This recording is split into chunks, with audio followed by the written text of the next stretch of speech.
मैं हूँ आपकी प्यारी दोस्त परी। दोस्तों, आज मैं तुम्हें एक लालची अमीर आदमी की कहानी सुनाऊंगी कि कैसे एक संत ने उसे बदल दिया। एक नगर में एक धनी सेठ रहता था। उसका नाम करमचंद था।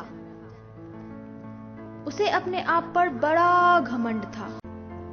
एक बार उसके नगर में एक संत आए। संत सभी को प्रवचन सुनाते थे। उनकी वाणी बड़ी मधुर थी तथा उनका ज्ञान अगाध था। धनी सेठ करमचंद ने अपने नौकर को भेजकर संत को भोजन का आमंत्रण दिया। नौकर ने सेठ का आमंत्रण संत जी को दिया। संत जी ने निमंत्रण स्वीकार किया। वह सेठ के घर पधारे। सेठ करमचंद उनसे ज्ञान और आशीर्वाद प्राप्त करने के लालच में संत को बड़ी सेवा के साथ भोजन कराता है। जब संत जाने लगते हैं तो सेठ करमचंद उनसे ज्ञान देने का आग्रह करता है। वह लालची था तथा खाने के बदले कुछ चाहता था। इस पर संत कहते हैं कि वह आज से 7वें दिन आकर उसे ज्ञान देंगे। संत के जाने पर करमचंद सोचता है कि उसे कुछ वरदान मिलेगा और वह और अधिक धनवान हो जाएगा। 7वें दिन सेठ करमचंद फिर से अपने नौकर को संत को बुलाने के लिए भेजते हैं। फिर क्या हुआ परी? जब संत आते हैं तो सेठ उन्हें भोजन ग्रहण करने का आग्रह करता है, परंतु संत भोजन लेने से मना कर देते हैं तथा सेठ को कहते हैं कि वह भोजन बांध दे, वह बाद में ले लेंगे।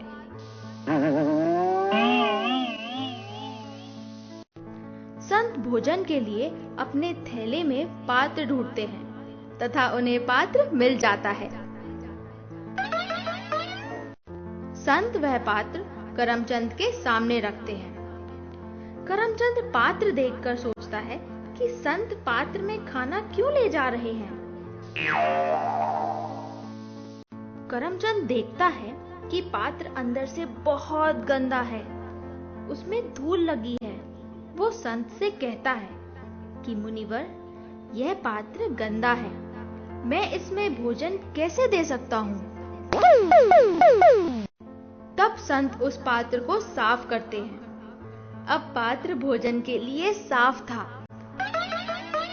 संत साफ पात्र करमचंद को दिखाते हैं। उसे साफ देखकर करमचंद उन्हें पात्र में भोजन दे देता है।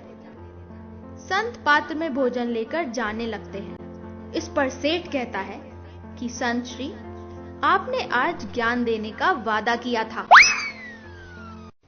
संत सेठ से बोलते हैं कि क्या उसे अभी भी ज्ञान प्राप्त नहीं हुआ। सेठ आश्चर्य से ना में सर हिलाता है। संत कहते हैं कि पुत्र, तुमने मेरा पात्र गंदा देखकर मुझे भोजन नहीं दिया। यही बात तुम पर भी लागू होती है।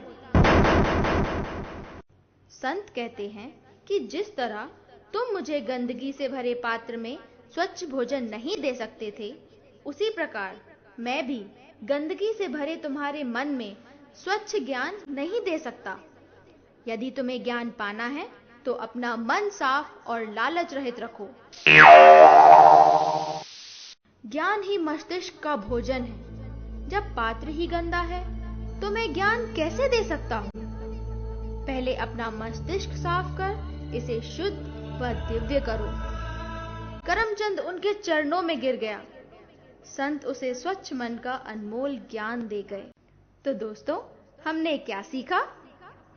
हमने सीखा कि हम केवल तभी ज्ञान पा सकते हैं जब हम उसके लिए तैयार हों। Bye bye.